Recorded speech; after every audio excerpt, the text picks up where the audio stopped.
What's up, guys? Let me know if you can hear me okay. Still setting up the camera.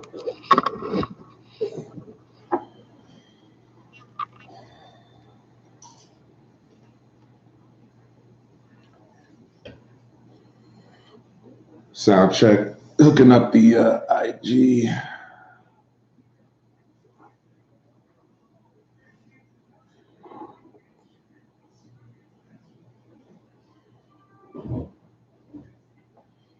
Let me know how we're doing on sound real quick, just so I'm good, if y'all don't mind.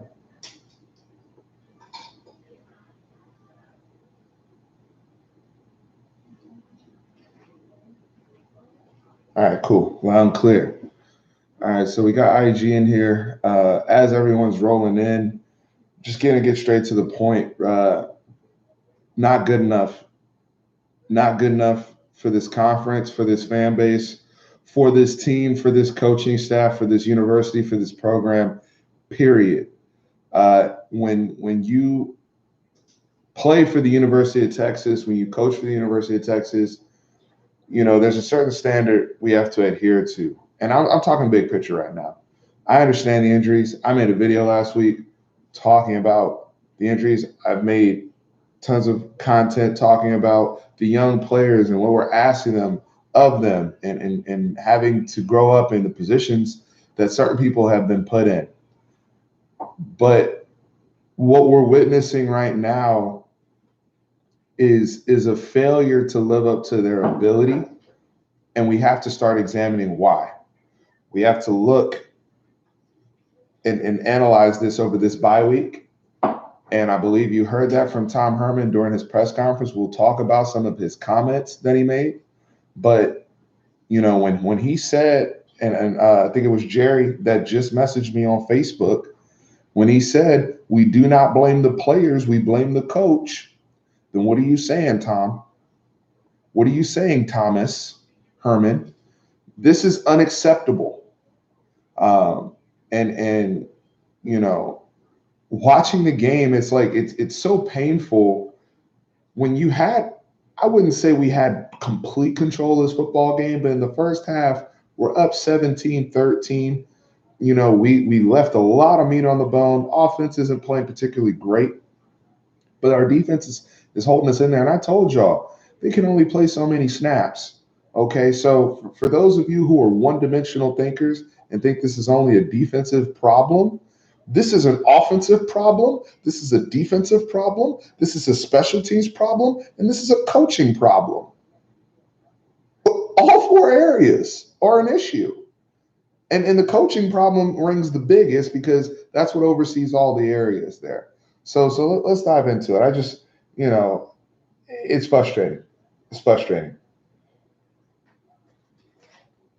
I'm gonna go back up here. It's an officiating problem too. No, injuries aren't an excuse. I mean, not today, I would say. I mean, granted, it does factor in. If we had a BJ Foster, Caden Stearns, blah, blah, blah, all the whole list of people. But I'll even go a step further. There's something rotting in our program.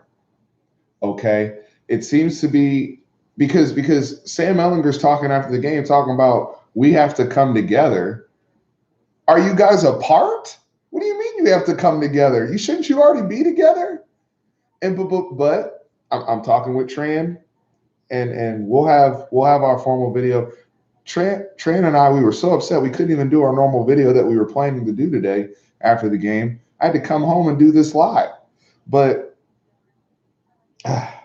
we'll talk about all that. But when you talk about we have to come together, there is something going on. And I said this about the Philadelphia Eagles and their situation in the locker room. You start to hear leaks and stories and people talking about this and people talking about that and all the drama. Where there's smoke, there's fire. And that seems to be the case here.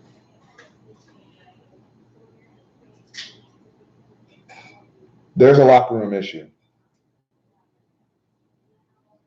There's a locker room issue.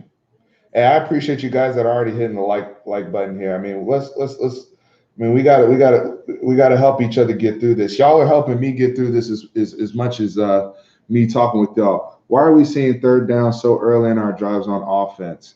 Uh, Inconsistency and lack of execution. You know, and then we started to panic in the second half. I thought offensively, whoever I can't see who asked the question, but offensively we started to panic. Started to throw the ball, try to throw the ball downfield on first down.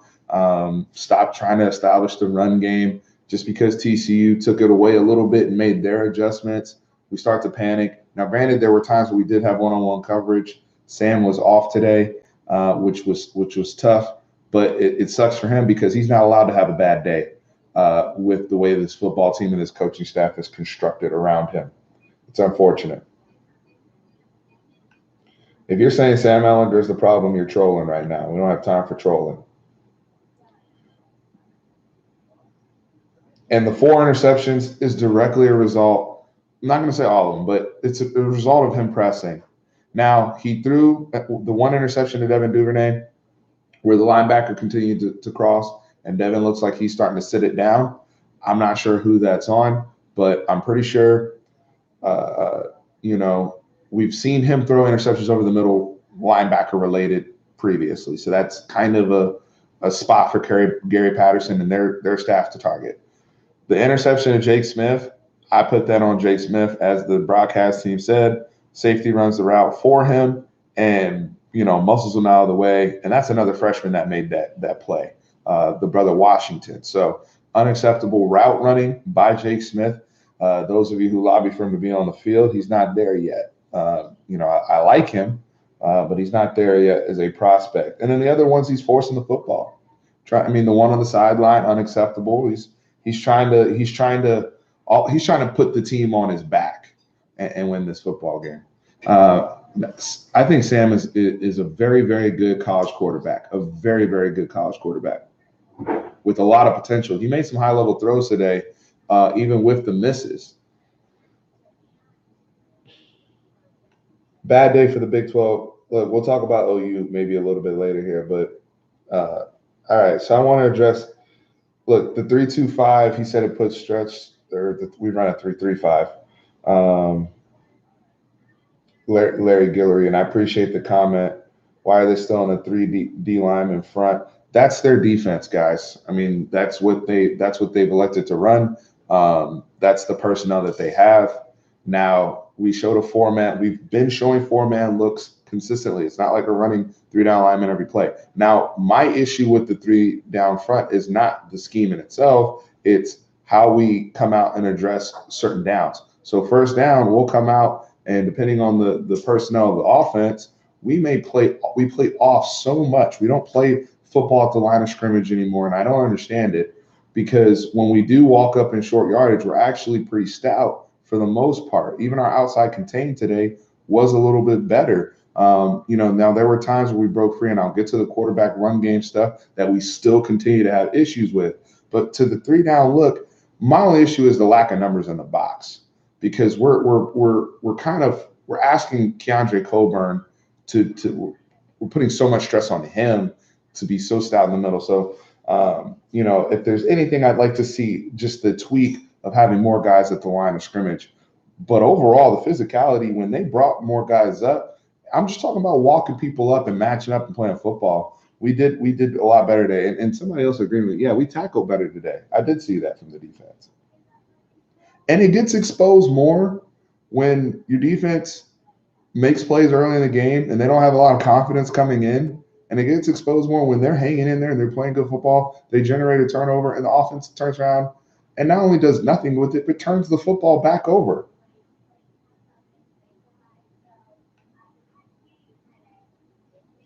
We don't keep it simple, but disguise it. By the way, did you see TCU? I was talking about last week about why don't we do more of some of the double A gap stuff that you see a lot in the NFL. You see, TCU was doing that consistently. They would walk up and say, we're blitzing. They didn't care because they're more concerned about guys understanding the scheme and playing fast. And we're over here still trying to trick people.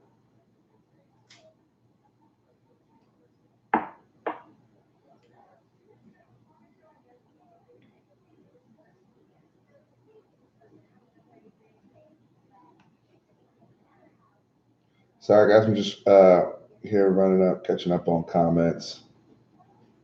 Very disappointing loss, guys. Very, very disappointing. Um, and I told you I'm not style pointing victories today. I know we're shorthanded in a lot of areas, but winning that is all I'm looking for here. I don't care how you do it, but when you come in and you're again leading at halftime, and things seem to fall apart, and when you see a team make this is the second week in a row we've seen somebody make adjustments throughout the latter part of this game to really tear us apart in conjunction with our defense getting gassed at the end of the games and our offense going into panic mode. It's not good complementary football. And then we get nothing out of special teams. Absolutely nothing from special teams. What's up, Dorian? How you doing, brother? They didn't feed Roshan today, man. I was upset about that as well. I mean, it's another week where we don't do enough to establish the run game. What are y'all's thoughts on the offensive line?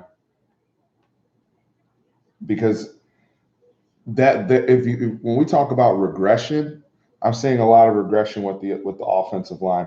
Now, Sam Ellinger's not the problem. I mean that he had a bad day today. That's it. That's it. Knock it off of the. We would be in a horrible spot. We'd be in the Charlie Strong area without Sam Ellinger. And somebody on the radio when I was driving back from Trans House, somebody called in on 104.9 and said the only difference between Tom Herman and Charlie Strong is that Tom Herman has Sam Ellinger. Which, again, I'm not saying we're at that point. I'm not saying that, but that tells you where a lot of people are in the fan base, and we'll get to the coaches. But I asked y'all about the offensive line. Josh King, offensive line is garbage. That's a strong statement, Josh. Offensive line, Jose Castro, offensive line has more holes than Swiss cheese. Buster said, can you please address Jake Smith and the fact that he's a complete liability? Offensive line is getting exposed. Last call. Hey, I appreciate you trying to get the likes up, Aliens Anonymous. I really appreciate it, brother. Look, and it's funny too. So I'm gonna get to we're gonna get to a lot of that stuff. Bregman hit a grand slam. All right, go Stros. We'll get to all that in a second. Offensive line first. I think that's starting to coincide with what we're seeing in terms of the turnovers from Sam Ellinger, because I believe it was the first 4 games of the season he only had one interception, and now the last 4 weeks, I believe he's up to 6 or something like that. So turnovers starting to pick up as the offensive line starting to trickle down. You see this is a very common thing amongst very good, awesome quarterbacks. You see this happen all the time. Parker Braun has been somewhat exposed in his pass blocking, but he's not the only one. Zach Shackelford, I don't know if he's injured or what. He's been consistently pushed around. Penalties are an issue. Appreciate you for shouting that out. And then they don't communicate well enough with stunts. They just don't. And TCU, it happened again today where the pocket condenses and it becomes an issue.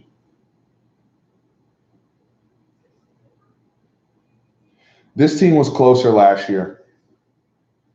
This team was close. Hey, shout out to Boss's Ranch. Thanks for reminding me, Mark. Shout out to our sponsors, Boss's Ranch.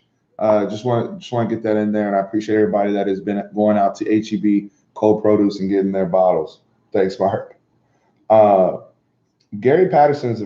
I don't know if I would classify Gary as an elite coach, Justin, but he outcoached Tom Herman today, which goes back to what I said last week in the question I threw out. How many games this year? Now, we've now played 8 games. How many games this year have we been outcoached? It's starting to become a weekly trend. And Tom Herman all but said in his press conference today, not only that they were outcoached, but they got their butts whipped to the point where I led with Jerry's comment earlier about it's not the player, it's the coach. Those are his words. He also said he did not anticipate what TCU was going to do in terms of letting the responsibilities that they gave to Max Duggan. They thought they could just come in there, focus on the one run, focus on Sewu, focus on Darius Anderson, shut all that down, and then condense the quarterback, which tells me they didn't account for his legs, which I told you guys last week on the prep. I was afraid of quarterback run game with these guys. I watched Max Duggan in that Kansas State game last week break off like a 50-yarder. He can move. And then from there, he starts to get confidence because he does have a big arm. All right. These are things we saw even from him coming out of high school in Iowa, where he was a highly regarded recruit. He could throw the football down the field. Now you saw his intermediate stuff. He sprays the football all over the place. He's not there yet. But if you just throw on go routes or deep posts, he can hit that all day. Why is Todd Orlando not aware of this? Why is Tom Herman not aware of this? It's a mystery to me. It's a mystery. Now, and I will say this. Look, we've been asking for Tyler Owens to play, and he played today. And I'm not going to blame, again, not blaming the kid, because he got in there and he was there. I could see the speed right away. He was there. All those plays, it's not like he was getting toasted. He was right there in coverage. But you see the same technical mistakes that we've seen from everybody else that's been in that defensive backfield. And so if they want to start evaluating coaches during the bye week, start with your secondary coaches. And I'm calling people out by name: Jason Washington, Craig Nivar, anybody else that's responsible for D-backs, all right? Because no matter who it is back there, they're all making the same mistake. It's no longer, to me, even a confidence thing, or this kid's good at this, or this kid. You telling me nobody sees the ball to my man? Nobody can find the football? No one? It's unacceptable.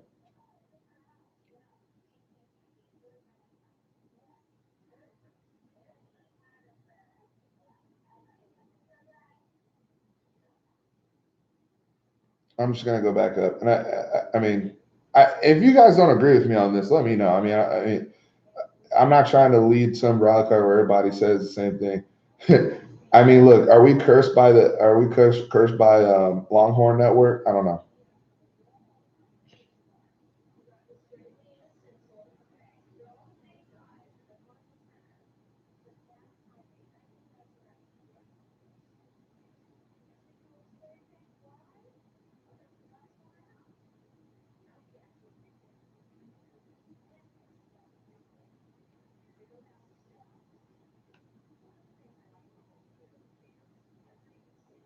What's crazy is we shouldn't have needed 50 to get by Kansas. What we needed was 34 to 38 points and hold the football, dominate time of possession, and limit the snaps on your defense when they're that shorthanded. That's complementary football. That's what a head coach would come in and say, hey, we're going to take some pressure off our defense. We might even have to play walk-ons. Tom Herman should be aware of this.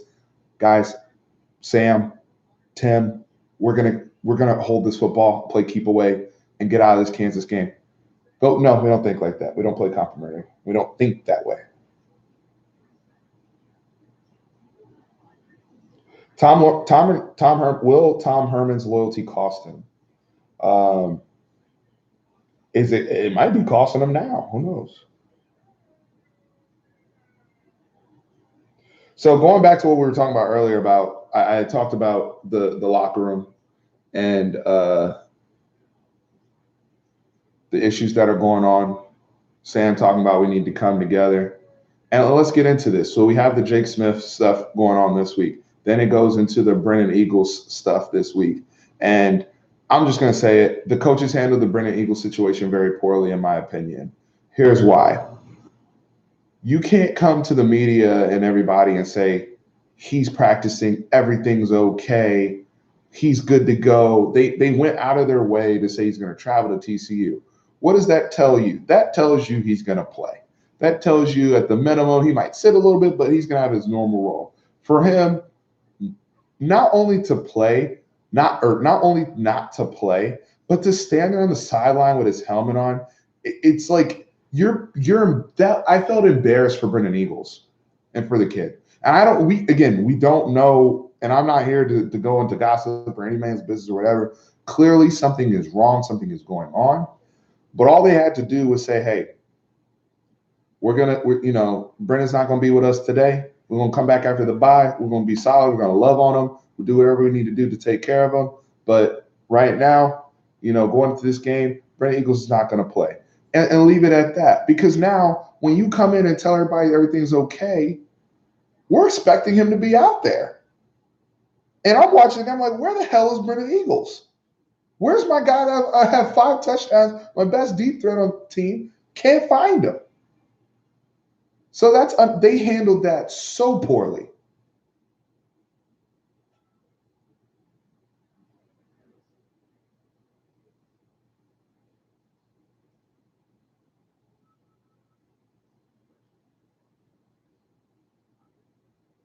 Y'all way too negative. I'm out. Hey man, I'm just keeping it real. That's my opinion.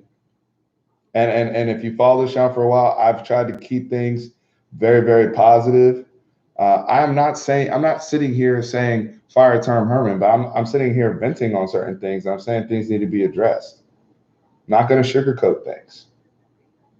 If you want to go and listen to a fanboy, this is not the channel for you. If you want to listen to me blow smoke up people's asses, this is not the channel for you. Get the fuck out. That's where I'm at right now. There's no sugar. Exactly. Exactly. There's no sugarcoating going on right now, man. I'm pissed off. They should be pissed off. Us as fans should be pissed off. Players should be pissed off. Are y'all seeing players' family members on social media right now? And I'm not. It's not just the losses. It's the drama and the smoke coming out of this program that's turning into a fire. And we want to know what's going on as fans.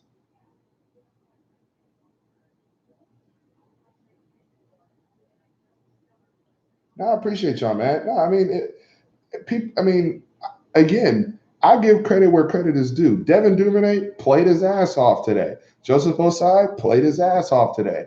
Keandre Coburn, Malcolm Roach. I called out the defensive line. Those brothers stepped up. I saw more. I saw Bennett make a play. So I give credit where credit is due. There's some brothers that played good football today.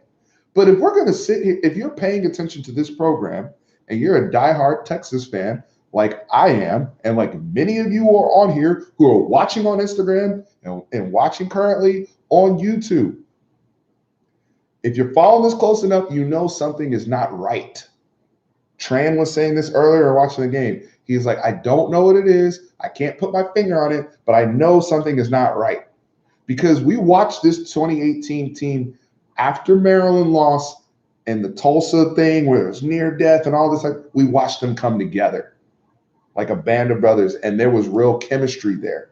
And that is gone. Ooh, something happened. I don't know what, but something is not right based upon what we had coming into the season. I don't know what it is. Just gonna catch up on comments real quick. Oh, I'm glad somebody brought up Jordan Shipley, because I was watching him, Michael Griffin, Dan Neal, and those guys, and even they were keeping it PG, PG on TV, but you could even tell former players and guys that are dialed into this program, the guys even on I'm talking about the guys on LHN right now, they were saying the same thing. So it's not me just up here trying to be typical negative Nancy fan. I'm not a negative fan. But I have the right to vent and talk about these things. Something happened. And if they don't, now they have the opportunity over this bye week. They have the opportunity to fix or mend fence if they got to talk to people. And look, I've even tried to look past certain things. When the Keontae Sam argument happened, we didn't even know. I didn't know until this last week about Joseph Osai and Shepard getting into it, and like all these things that start to come to the surface now. So, now we're hearing Malcolm Roach address per Tom Herman. He said this in the post-game presser. Malcolm Roach addressed the football team after the game and said, "Quit. We got to stop this. We got to." And I keep hearing the leaders saying, "We got to come together. We got to come together." Well, who's not together with the group? is Joshua Braff for skeletons are coming out the closet. I agree.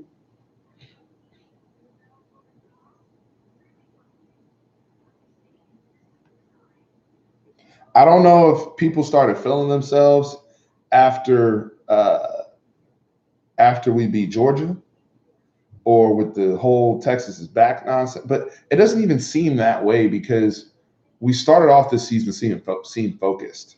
So something to me, this is something that's more recent within I would say the last few weeks. But I don't know.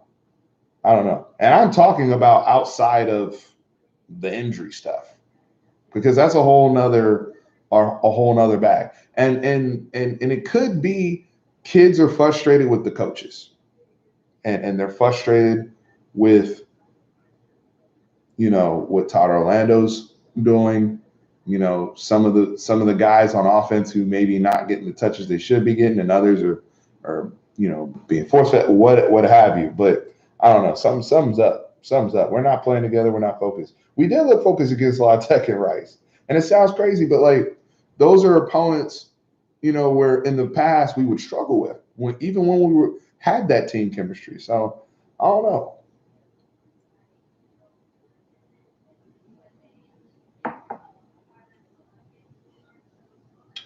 Jason Ash, I learned from the movie Remember the Titans. What was the coach that Coach Boone or the brother said? Julius said to I think Coach Boone or he said attitude reflect leadership or something like that. Yeah, I'm drinking whiskey right now. It's that kind of night because it's just frustrating. We get excited for these games. We get excited for our Saturdays, and again, my frustration can even be anywhere near that of a Sam Ellinger or a Malcolm Roach and the players, the guys that are invested in this program. All right, they come first. But everything that everybody invests, and then to see this thing continue consistently go sideways, it's very very frustrating.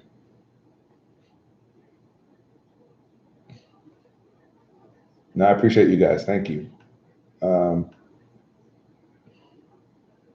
I mean, just the lack of. I mean, our guy, our hero, Cameron Dicker, he misses a 26-yard field goal earlier in the game, which in retrospect, it's like, bro, we needed those points, and I know the snap was high, but blowing, just things like that. What's going on with the special teams? Jake Smith, uh, and I tweeted this out for those who are following on Twitter. We got to reel him in, all right. And that's another guy they got to reel in, love on him as a staff, as leaders, and they got to take some off his plate. They got to take some off his plate. I'm not saying he shouldn't be playing at all. I started seeing people tweet that. You don't do that. That's how you just because the last what we're starting to do is I'm starting to see people out there where their confidence is getting destroyed. I'm not here to destroy people's confidence. I'm in the development business, but I'm also in a meritocracy business too. And right now, he has we gotta change something on punt return because we don't force enough punt returns, but to be dead last in the country and to be having negative punt returns is unacceptable.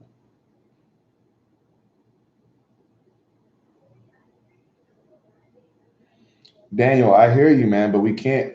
The defense, look, the defense wasn't the only issue today, Daniel. It wasn't the only issue. We only had four upperclassmen on 2D, and they played well. I'm not saying that the defense was trash, but what I am saying is when you see people week after week make the same mistake, and it's different people making the same mistake. Tom Herman talks about coaches being teachers. At what point, if everyone in the class keeps making the same mistake on the test, and we week after week, and that teacher's the one supposed to be, you know, instilling the coursework and going through what the kids are supposed to learn, and every kid keeps making a mistake, whether they're a freshman or sophomore, whatever. At what point do you start to look at the teacher? So we can't keep making excuses. Alabama lost a shitload of linebackers before the season started. Did that stop them? It happens, and it does take time. It does take time. But at what we're not seeing any type of uptick in terms of improvement whatsoever.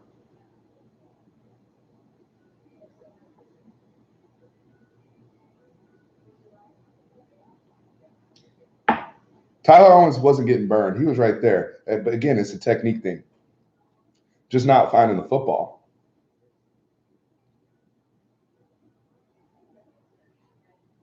I'm tired of hearing that too. They turn around in practice. I actually talked about that earlier. I'm not saying we got to go through another coach. Look, you can criticize. I think we can criticize. I'm always open to criticism too. When I screw up something on the channel or video or say a wrong stat and somebody corrects me, I take it. I say, hey, thank you for that. I learned something from you. I'm not saying I don't want to fire people. I don't want to, I don't want anybody to lose their job. I want to win though. That's the point. And I'm seeing other people out here in this, and I get the injuries. I get it. But y'all knew what it was coming into the game. Y'all knew what it was after Kansas. And then it gets worse, and there's drama, and kids aren't learning. And now I talked about the classroom because Tom Herman uses the analogy of a teacher. Now it's like when you have a few bad kids in the class, and now nobody can learn, and nobody can get what's going on with the coursework.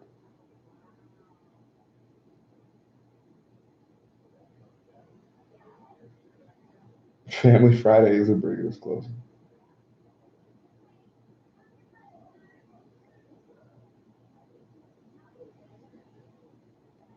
Look, they're going to look. I do think that we're going to get an uptick on defense when BJ comes back, when DeMarion comes back, when uh, I don't know if I said Caden Stearns already. Jalen Green came back today. So they'll be better than defense, but defense isn't the only problem. Daniel, so my thing is, what do you have to say about the offense not getting points off turnovers?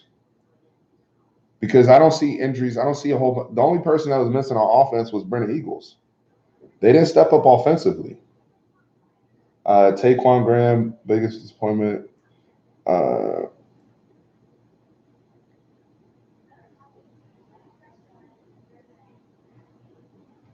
I don't. Is Tim Beck calling the plays? Are we sure Tim Beck calls plays?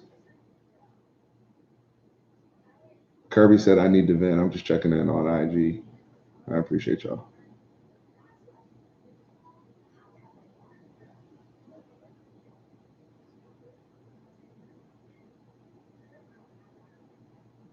I think it's a combination of Tom Herman and Drew Maringer that's calling plays. Because and they've been strategically very close. Yeah, Tom Herman calls plays because he has a play sheet. Now, just because you have the play sheet doesn't mean you're the one calling the plays, but I think it's a combination of Tom Herman and potentially Drew Maringer. I don't think Tim Beck is involved in actually calling plays. Now, it could be his offense. Everybody's saying different things. Tim Beck does call the plays. Well, play calling, look, no one was talking about play calling at the beginning of the year when the offense was crisp and moving the ball all over the place. I do think, though, as the year has gone on and people have scouted Texas, we put more film out there. People are starting to adjust what we do with Devin Duvernay. People have started to adjust a little bit to our quarterback run stuff. It is what it is. Elite Longhorn football was good. Taquan Graham's a disappointment. It's stupid we run a three-man line front and he gets double teamed. Well, yeah, no, I mean, again, it goes into his responsibilities. I agree. But, a lot of those spots there the last couple of years, Charles Omenihu has also manned those same positions, and he's gotten a little bit more. I think people were just upset with the lack of production, but that doesn't mean that he's not doing his job and responsibilities as well. I think Juwan Mitchell ate a lot today because of Taquan Graham. So it's damned if you do, damned if you don't.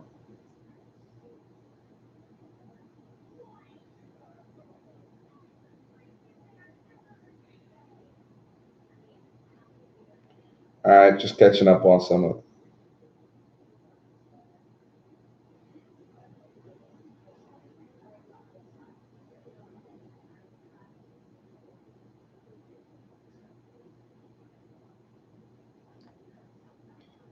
I thought coming into the season we'd have an elite secondary. Well, the secondary's banged up is one part, and then the corners haven't grown up quick enough.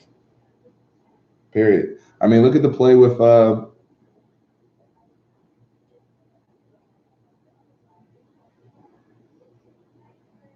I'll check it out after this. Appreciate it. Um, Look at the play that Deshaun Jameson had against Jalen Rager. Somebody explain that one to me. I mean, Jalen Rager, I didn't think he ran a double move, and it looked like he ran out and up. He just ran straight down the field and gets beat. What happened? Deshaun Jameson, we've been expecting him to play all year. It's not like he's some sort of, backup. He looked at the QB the whole time. Well, why his eyes there? Daniel P. What's up, man? So here's my thing with the offense, because yes, they are putting up the points, but you also have to factor in, again, situational football. You're not getting points off turnovers. Situational football in the Kansas game. You turn the football over in the fourth quarter when you need to run clock and get out of there when you have a lead, and instead let the opponent back into the game. Then you have to then you get into a back and forth shootout with the opponent instead of just controlling football. And yeah, you get 50 points, but you also now expose your defense that we both agree is extremely banged up. So situationally, they're struggling. Blake Rose, I appreciate the donation, man. Thank you very much. How many commits do we lose this week? Look, I'm not going to say, I don't think we're going to, it's hard to say, but in the case of Princely and Eaton, I said on the last recruiting video I made on this channel was a while ago, but I said we would have to continue recruiting Princely throughout, and that's just some information I had, and I knew just the relationships he's had with other schools that are recruiting him, that it was more of a soft commit than anything else. In the case of Eaton, we've been hearing about him kind of moving on. I think after his OU visit or around the OU game. So those guys, both the sign were, the writing was kind of on the wall. We have had commits this week kind of step up and say, hey, like Xavier Alford, who said, tweeted I'm 1,000% in, and other guys retweet him like a Prince Dorba. So, they're really gonna have to make up some ground with certain guys during the bye week and make sure they communicate to these players and their families that the sky isn't falling here in Texas. But I think we'll be okay.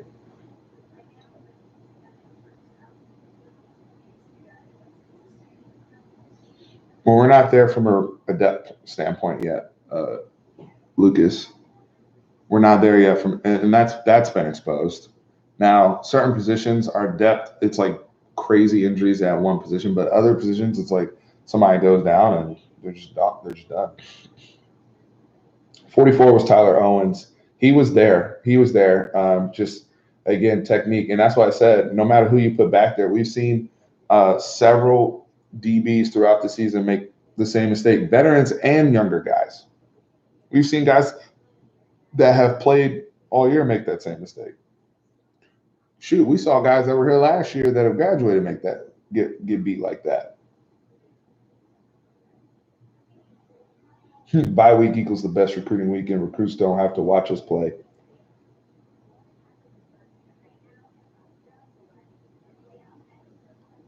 Now, we have been beating ourselves with penalties. Good call out, Sam Shepard. Great call out. We have been beating ourselves big time with penalties. Man, why do we go away from Ingram? Our run, I mean, I thought we panicked I thought as a whole team we panicked.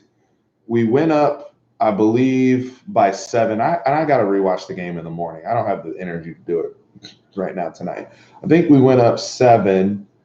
And then the defense immediately, I think they get a 51-yard pass on Tyler Owens, which they get a touchdown. And then I think we turned the ball over, something happened, and I believe they had another. That was the other big play on Deshaun Jameson where they took the lead. And I think we just panicked after that. Really do. Cliff Simmons, I appreciate the donation. Thank you so much. Thank you so much. Um, no, they're not having fun right now. I mean, you can tell with certain guys. Look, when you have players addressing the team and saying we got to come together, like, and it's crazy because when I played in high school, our coaches always used to say all the time, and even before I went on the field, they were like, Steven, football's fun. Have fun.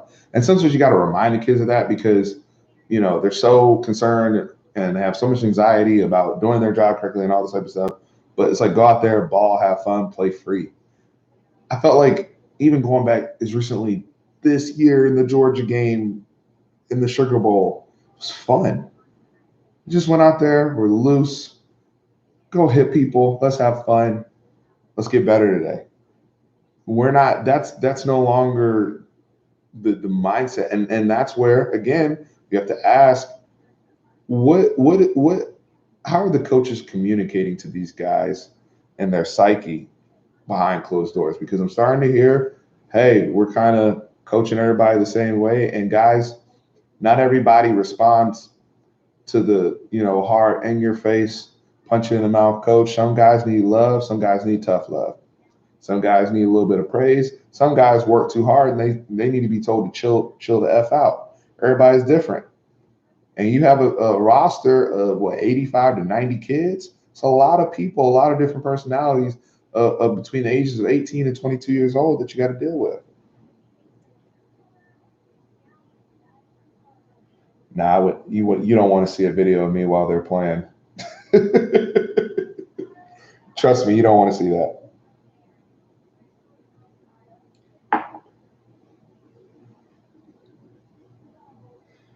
You know why we don't look, Blake? I'm gonna answer your question. You know why we don't look like that speed wise? He said speed wise we don't look like other programs because we don't know what we're doing. We're not confident. When you're confident, you play fast. We have fast people. Tyler Owens didn't get here, and you see sometimes when they hit full speed, Devin Duvernay, we have fast people.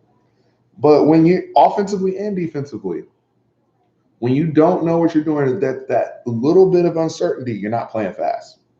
You're not flying.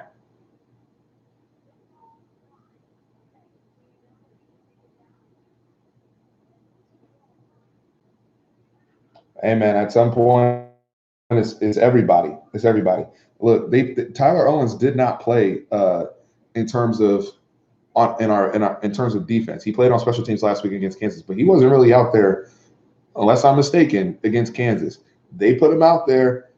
He was there and made the same technical mistakes that other guys have made. Kenyatta Watson, when they threw him out there or whatever game it was, same type of mistake. Like it doesn't matter if it's corners, safeties, something is not getting through with their message. Something is period. Blake, I agree. Why is catching a kickoff a major event?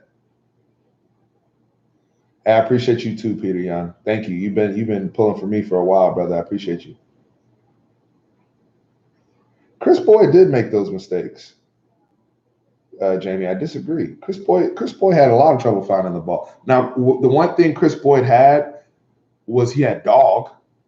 He had big time dog in him, and he would fight. Now he'd make a lot of technical mistakes, but Chris Boyd made a lot. I mean, there was a lot of times, um, you know, man, and this is bad when I'm here talking during the Spurs games. Shout out to whoever told me the Spurs won. I hope that's correct. I know they're playing the Wizards, but uh, again, these are technical issues that go back for a while. For a while, in terms of when the ball's in the air. Now, blown coverages, there's a difference between a blown coverage and guys aren't communicating about where they should be or what the coverage was or what they saw or something that confused them in terms of a route combination versus I know where my man is and I'm running right next to him and now I can't find the football. Those are two different things.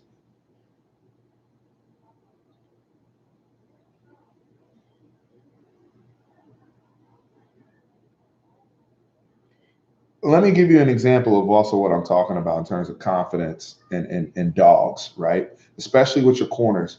Did y'all see Jeff Gladney play football today? And Jeff Gladney's very small. He went up against a very good player in Colin Johnson, but he fought consistently. There's a ball where Collins falling out of the back of the end zone. He falls on the pylon, and he's almost about to bring it in. And Jeff Gladney is doing he's literally every play tug of war, talking shit right there in Colin's face, and it was a great battle to watch. Number 12 on TCU, Jeff Gladney versus Colin Johnson, very very good battle. Both guys who are going to be looked at by the NFL, and seeing their back and forth. That's also Gary Patterson coaching that into his guys. I know he has a DB background, but that's him instilling that into his players, man.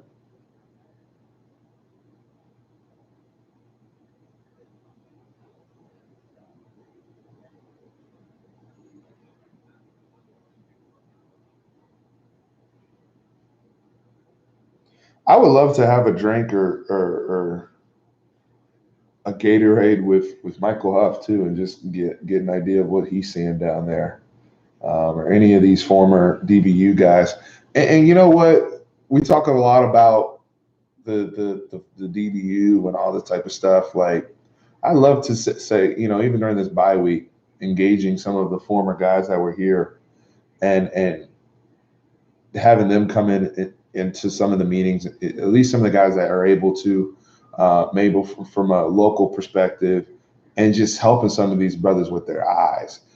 Some of them have bad eyes. Some of them are reading correctly and are there, and they just don't know what to do at the moment of truth, right? So, but again, we're talking a lot about that. We have a slew of problems, okay? It's not just the DBs. See, the thing is, when a 51-yard play happens, it stands out.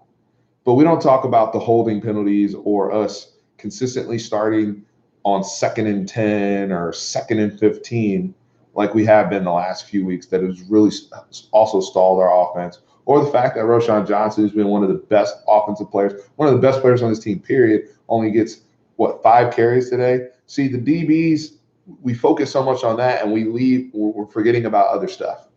We're forgetting about the muff punt and the sacks and all those things, right? So we have to, everything has to be.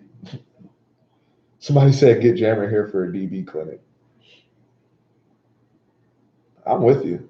Because I feel like at least some of those brothers can help get through. And one thing I like about Tom Herman, I will say this, he always said the doors are open for former players to come in, reach out, and help kids with their technique, help kids with, even on a personal level, if they just need to talk, whatever. So I'd like to see some guys take Tom Herman up on that.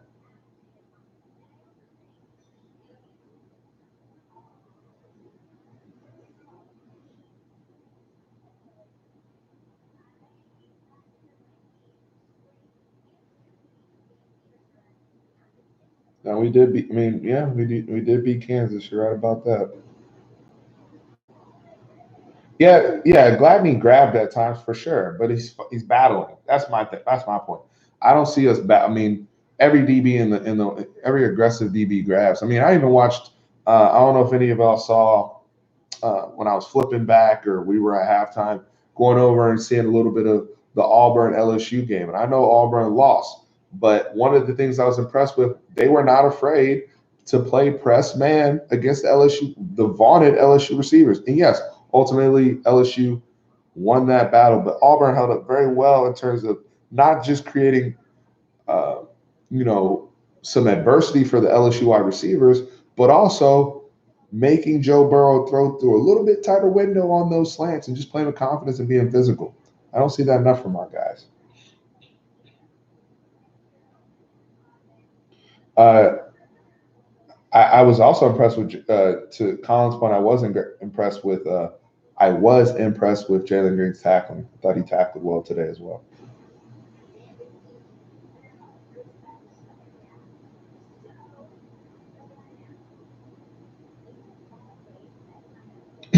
Yep, we held him to a 3rd and 14. We do the all-out blitz again, and Tyler Owens one-on-one just kind of turned the wrong way and got beat. 3rd and 14, 3rd and 17 against LSU. And I know it wasn't the exact same scenario, but it's tough. Freshman quarterback, freshman quarterback, guys. Max Duggan. You got to give TCU a hell of a lot of credit. Hell of a lot of credit to TCU.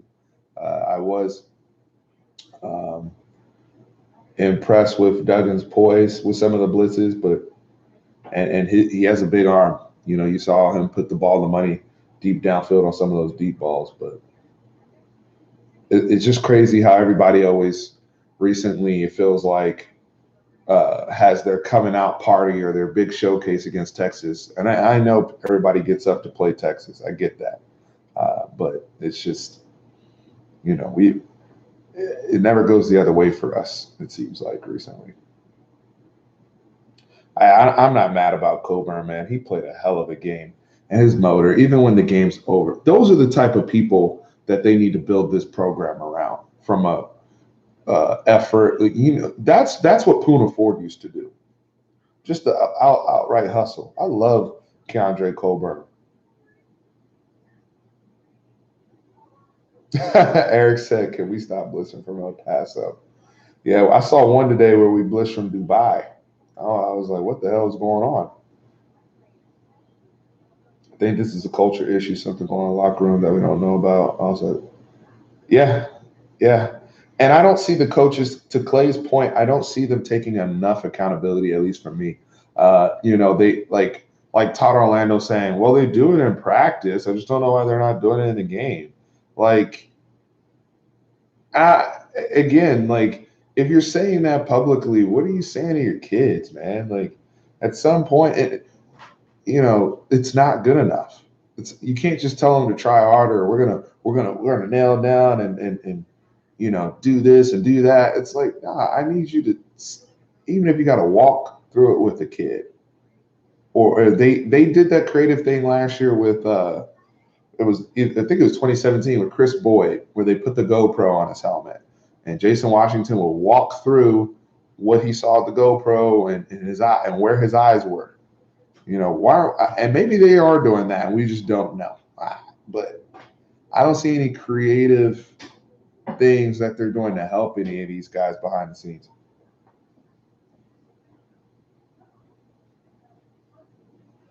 Well, Tom Herman, no. Tom Herman did say today, uh, can't blame the players, got to blame the coaches. Tom Herman always saying, "quote It was a great week of practice." He's never. It's funny. Like he should just quit with the other than that, he could just say, "I feel really confident in our game." But even today, he said to that point, he said Gary Patterson surprised him with how they used Max Duggan. That right there tells you got out coached. Because if you're surprised, what are your young guys on the players? What's their mindset? If you as the coach are surprised.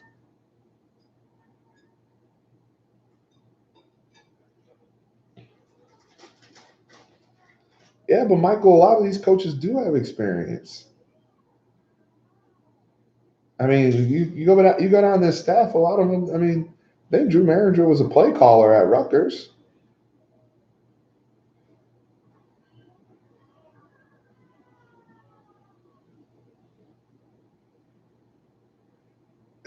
Winning on the road is hard today. Yeah, he didn't say the winning. He didn't say the winning is hard last week, but he did say today. And look, I know it sounds like we're being very very hard on Tom Herman. That's the easy thing to do. I just want to say I am not in the fire Tom Herman camp.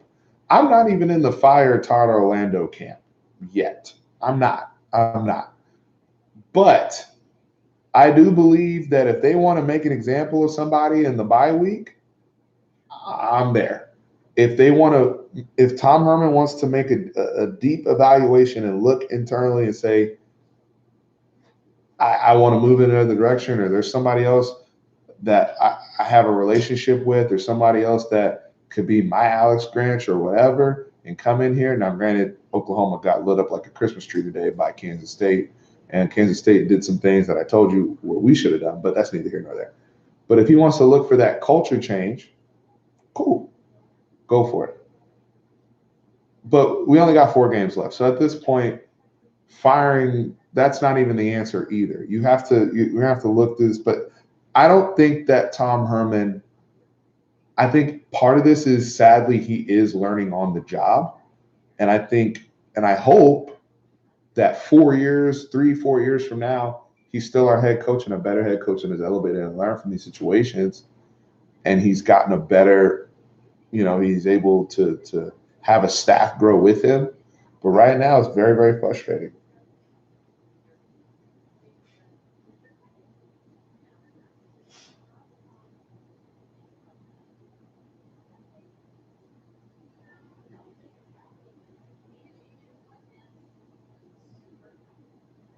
Yeah, it's too far along. It's too far along.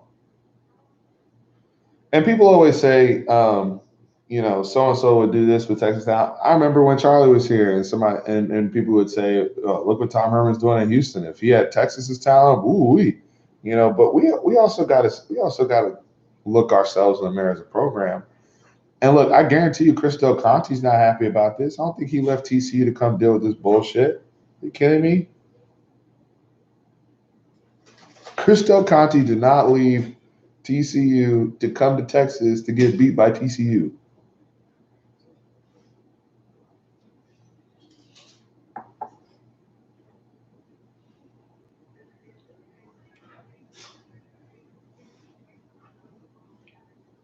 Good point, Cliff. Good point. The money and the resources that this program has, it's kind of like the Cowboys, right? Like if you're the Cowboys, if you're Jerry Jones, why shouldn't you have the greatest coach in the world? You're the Cowboys. Same thing with the Longhorns. You guys have the most revenue. You generate the most revenue. You have one of the most recognizable brands. You're paying your head coach a ton of money. I can't look at the schedule and look at these coaches and be like, well, he's getting out coached by Gary Patterson. Oh, well, he got out coached by Coach O. Oh, he got out coached by Lincoln Riley. How many times are we going to do that? He got out coached by Les Miles and Brett Dearmon. Who is that? Like, I don't know. Cowboys don't have a salary cap when it comes to coaches. I'm talking about coaching.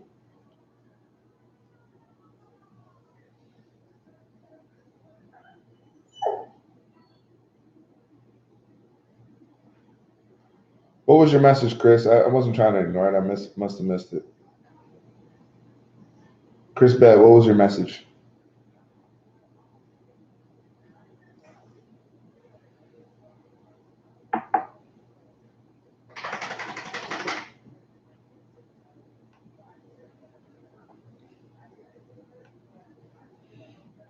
Yeah, I'm drinking some Bullet.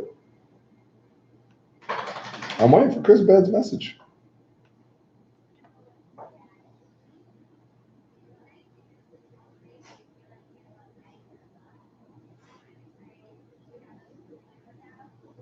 Uh, good point.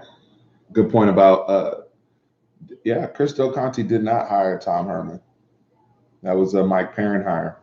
So I agree. I mean, he has to, you know, Chris was talking about Ducks. I don't. Yeah, I missed it. Yeah, but yeah, Mac, Nick.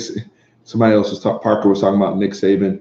Look, that ship sailed, and that's what sent us back when we pursued him and ended up with Charlie Strong, who was like 56 on the list, and morale was already down. We had just gotten out of a long-term relationship with Mac. It is what it is. Yeah, but again, Todd Orlando's opening game plan and everything that he did the first two quarters, I say 2 quarters and a half were fine to me. Even when Tyler Owens got burned on the deep ball, he had a guy there. I'm talking schematically. My big thing is we don't account for quarterback run game whatsoever in our defense. And it doesn't make that's a Tyler Orlando thing where it's like, dude, every single week. And it's one thing to see Jalen Hurts run on your defense. It's another thing for the Carter Stanleys and the Max Duggins of the world to be carving you up in quarterback run game. That's absurd. They ran a lot of 4-man front today. I'll actually I'm gonna start making a tally of every time they did it when I do my rewatch. Guys on IG, head over to YouTube. This is going to shut down in 30 seconds.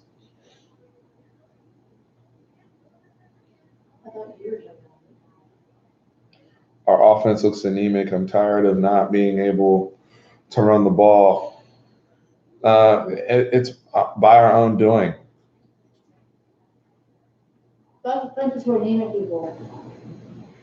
And I'm offended.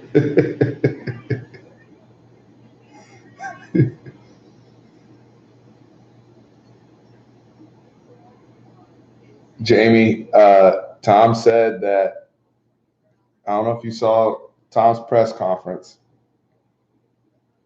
Johnny, I'll get to your comment too. There is something wrong with the offense if you're not. But Tom said during the press conference, Gary Patterson and the TCU staff threw some stuff out there that they were not prepared for. Now, yes, to your point, there is a lot of lack of execution going on, that coach dials up a play or a certain coverage and players are there and they don't execute. Is that directly we got out coached? Probably not. That's a lack of execution. Now, if I keep seeing missed execution because of technique and the technique is incorrect week after week after week, then that is coaching. So that's how you look at it. Now, to Johnny's thing, they can't score 40 points every game. Again, situationally, yes, they can't score every single game, but they also can't stall for multiple quarters, in multiple weeks. They can't not capitalize off turnovers. Please go back and watch this football game, Johnny, and look, when they got the fumble by Byron Bonds on the kickoff, they miss a field goal. When they got the interception, they threw an interception. The offense did. That's so it's not just, and then on top of that, the offense turns the ball over 4 times. They set a school record getting sacked 9 times in the Oklahoma game. So to sit up here and say that you don't see anything wrong with the offense, don't be fooled because they put up a bunch of points against Kansas in an unnecessary shootout when they couldn't just maintain possession of the football.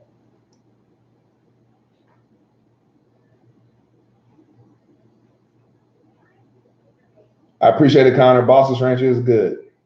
Guys, we're going to go probably like 10 more minutes and then we'll be done here. Still a lot of people in here. We're at over 200. Shoot. Sometimes the defense has to stop somebody. I'm not saying nothing is wrong at all. Well, hey, man, I think I see what you're saying. Show you Harris said, I'm not leaving until you leave. I appreciate that. But you can't just say the defense sucks, but the defense is also being asked to the last few weeks, start at the opponent's 20-yard or their own 20-yard line because the offense turned the football over. That's not on the offense, but the points end up going on them. When TCU kicked that first field goal, it's going to look like the defense gave up 3 points, but the defense held 3 points because the offense turned the football over. That's all I'm saying. Especially when they're getting opportunities to make plays.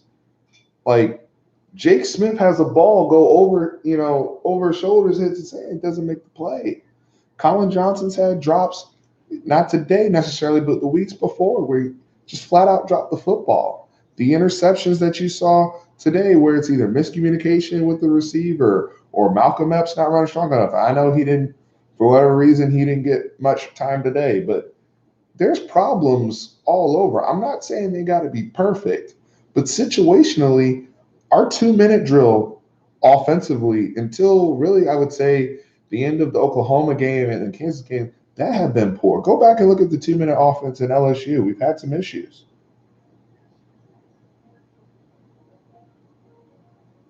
Special teams is a disaster right now.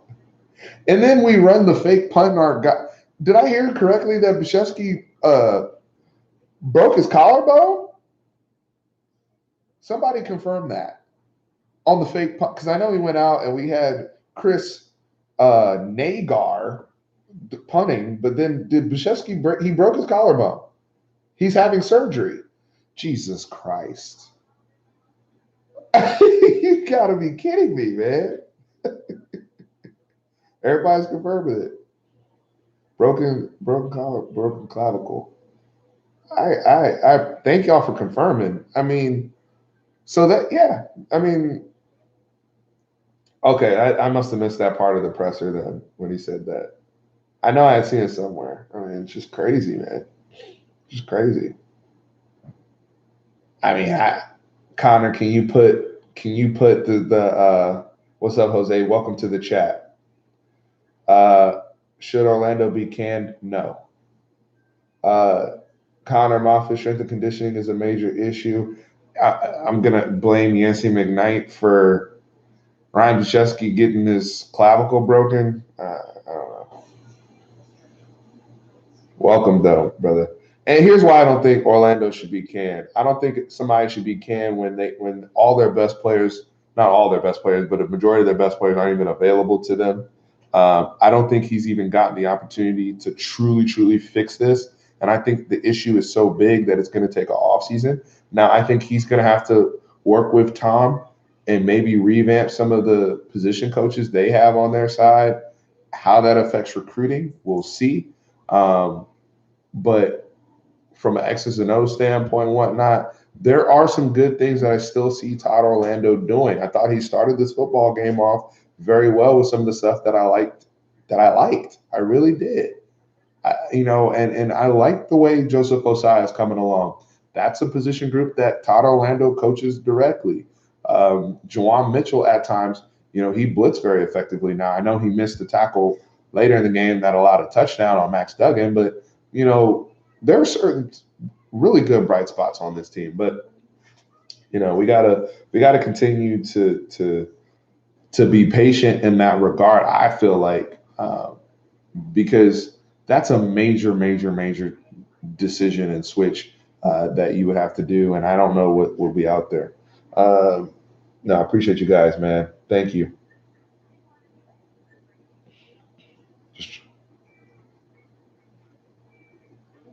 Connor, it's interesting you say that. Jason, relax. Every no problem. Jason, relax. Every comment doesn't have. It's funny. Somebody said I was negative earlier and left. I'm sorry. It made me drop the f bomb.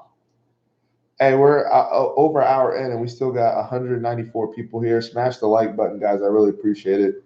Cheers to y'all that. Shout out if Texas made you drink tonight, because I give a shit. I give a shit about these kids. I give a shit about this program.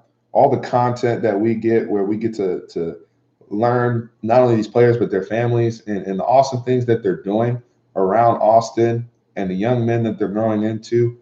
I root my ass off for these guys, and I want to see them win. And it hurts to see these guys struggle the way they're struggling, and whatever is the the devil has infiltrated their locker room in some manner. I don't know what is going on in the locker room, but it's now showing on the field. The lack of communication, again, offensively, defensively, special teams, something's going on. But the devil has crept in.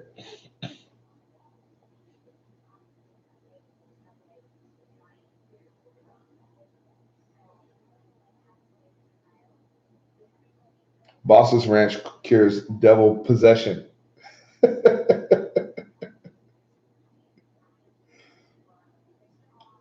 Major, shout out to you, man. What's your YouTube channel?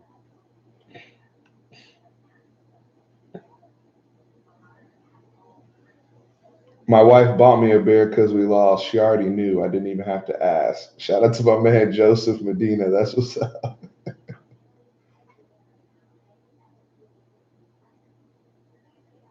Yeah, I agree, Fitz.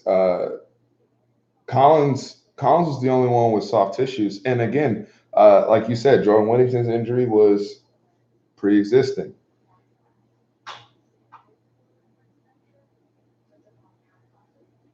So to Clay's point about outside noise, why do you think Tom Herman keeps saying that over and over and over again?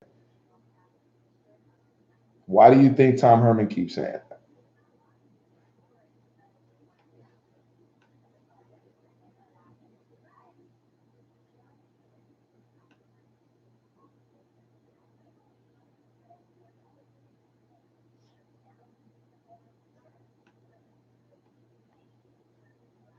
Vanilla Bean, what makes you think that I am incoherent in speaking right now?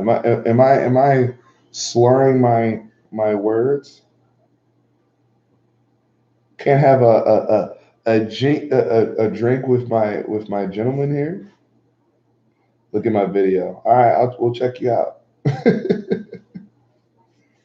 Nah, I appreciate you guys.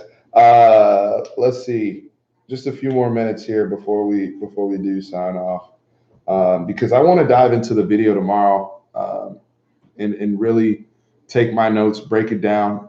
Tran's gonna come over, Matthew's gonna come over. We're gonna do our actual organized video, probably do some old school, good, bad, ugly, and really get into certain situations in this game where we got led astray, certain things that we noticed that we didn't notice at the time we watched the game. Because it's always cool in the rewatch. It's almost like watching a completely different game sometimes. So definitely want to go in and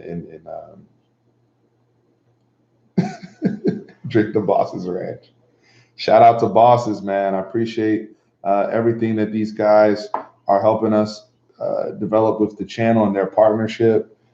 So no, absolutely. We had to open up the chat to vent today. We had to vent.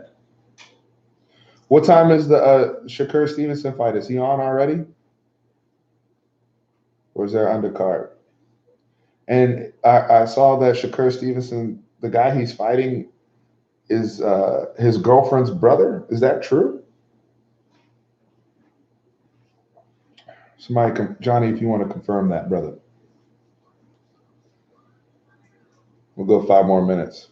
The undercard is done, yes. All right, Major, I got you, man. I appreciate you.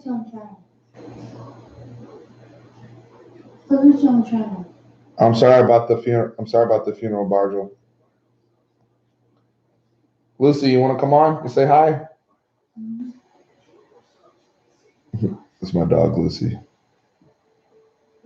Did you watch the OU game? I watched a lot of the fourth quarter.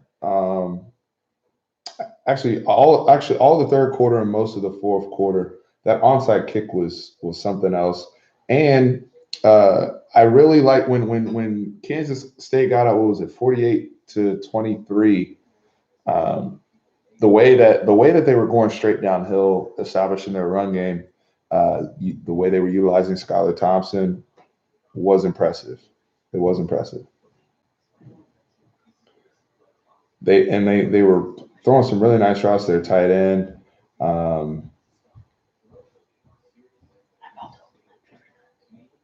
Oh, just take them over. Just take them over there and open them. You have to open them right here. My wife wanted to get some. Shout out to Bucky. She got some beaver nuts. All right, Clay Stewart. I appreciate the donation. Thank you so much. Thank you. And I appreciate your commentary today, sir. You made a lot of good points, and thank you for coming on and venting with the rest of us. Damn, Kansas beat Texas Tech. I didn't even see that. I shut it down after we lost. I shut it down.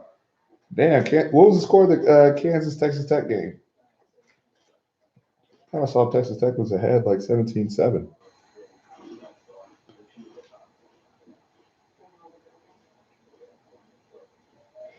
I want to address, I think it was Case and Cheney that just said something. The chat's going pretty. How come y'all sent 2 different scores? Case and Cheney said, I know that everyone is upset about the TCU game, but we were in the same position last year. We had 2 conference losses, yet we played inspired and made it to the Big 12 championship game.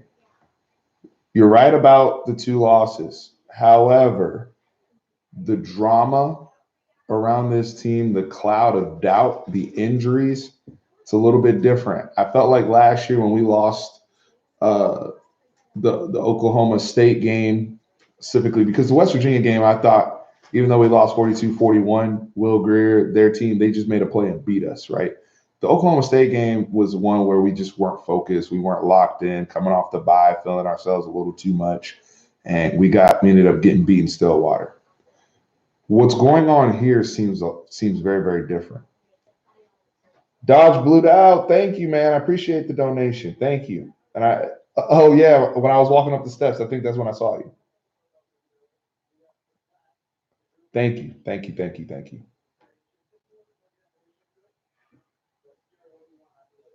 That's right. Fitz said Texas does not control their own destiny. That's true. Um, now OU losing, they have one conference loss, but we lost to them already. Baylor's still undefeated. It's tough for us.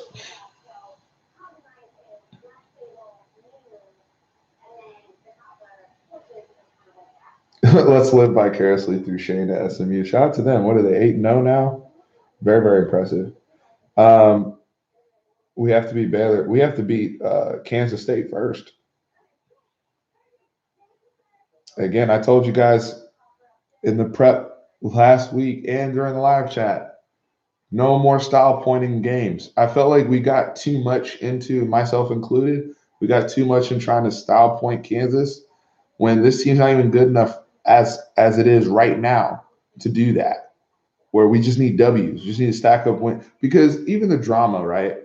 If you're winning, you don't hear about this stuff. We start hearing about this stuff until, granted, we lost to Kansas, but or we beat Kansas, but it was barely, so it felt like we lost to Kansas. But until we weren't playing well, and that's when you start hearing all this stuff, and all this smoke starts coming out.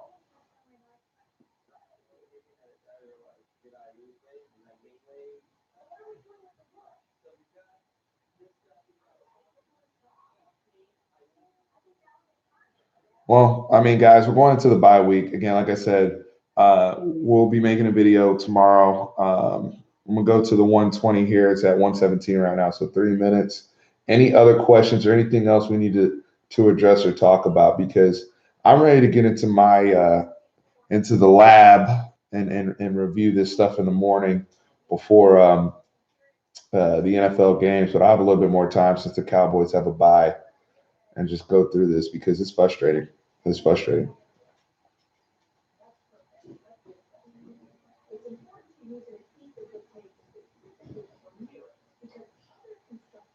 It'd be Casey Thompson right now, Jamie. Uh, but Sam, there's so much on Sam's plate right now. Right now, he's getting so many reps, and he's the guy. He had a tough day today, but the thing is, what you saw as well was when he presses and he's trying to make plays and trying to carry other guys, he did struggle. And if he has an off day, it sucks for him because there's other quarterbacks around the country who can have an off day and their team can pick them up. And Sam's team couldn't pick him up today. He said, "Be safe with that bullet, man. Hook him." Yeah, I'm home safe, man. This is my last. This glass was poured for you guys. I also you know, got to hydrate too. Got my bottle of water here, man. We do it responsibly. I wish you strength on having the stomach to stomach the rewatch tomorrow. Godspeed. Thank you, Justin. Tran was highly Tran wasn't as pissed off. I think he was more pissed off last week against Kansas. I'll have him tell you guys tomorrow. Uh, but it was. I mean, he was just like more so in disbelief, just like this is the team that we have now. But I'll have him explain that tomorrow. Oh, Sam's. Well, I think he's 100% back for his senior year, no doubt. Love Coburn, Clay. Love Coburn. And Duvernay too. Those are guys you hear coaches like a Bill Belichick talk all the time about do your job. Not only do those guys do their job, they do it with enthusiasm, and you see the love for the game with those guys. I would also include Joseph Osai there as well. Jamie, thank you. We got 30 seconds, guys. Tran played ball at Hofstra when they used to have the football program. So guys like he went to school with Marquise Colston. I don't know if y'all remember what's his name, Lance Schulters back in the 90s. They used to play for the 49ers. So Tran played for Hofstra. Guys, I really appreciate y'all so much and all the love and supporting the growth of the channel. Get your bottle again. Boss's Ranch. We got our Red River Ranch and local HEB, Cold Produce. Check them out. Guys, I'm about to sign off here. Love y'all. Horns always up.